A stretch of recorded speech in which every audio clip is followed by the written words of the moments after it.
இவங்க யாருன்னா நம்ம ஹீரோயினோட ஃப்ரெண்ட்ஸ். நேரா இவங்க ஹீரோயினோட வீட்டுக்கு வராங்க. வாங்க வாங்க, பார்த்து எவ்வளவு நாள் ஆச்சு, நல்லா இருக்கீங்களான்னு பேசிட்டு இருக்காங்க.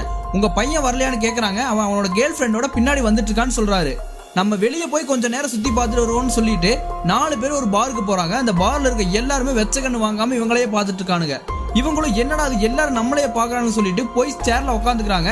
அப்போ எல்லாருமே பார்த்துக்கிட்டே இருக்காங்க. அடுத்து அந்த அங்கிள் ஆண்டியோட பையனை காட்டுறாங்க. அவனோட கேர்ள் ஃப்ரெண்டு நம்ம இப்ப எங்க போறோம்னு கேக்குறா. அதுக்கு இவன் என் ஃப்ரெண்டோட அம்மா அப்பா கூப்பிடுறாங்க, அவன் என்னோட க்ளோஸ் ஃப்ரெண்டு, அங்கதான் போயிட்டு இருக்கோம். கொஞ்ச நாளைக்கு முன்னாடி ஆக்சிடென்ட்ல அவன் செத்துட்டான், ஆனா அந்த வீட்டுல அவன் இன்னும் இருக்கிற மாதிரி ஃபீல் ஆகுது போல அப்படின்னு சொல்லி அவளை பயமுறுத்தி கூட்டிட்டு வந்துட்டு இருக்கான். அப்புறம் நம்ம ஹீரோயின் அங்கிள் ஆண்டி கிட்ட வீட்டுக்கு ஒரு வயசான தாய்க்கலை வந்தாங்க. அவங்க வீட்டோட ஹிஸ்டரி பத்தி எல்லாம் சொல்லிட்டு போறாங்க.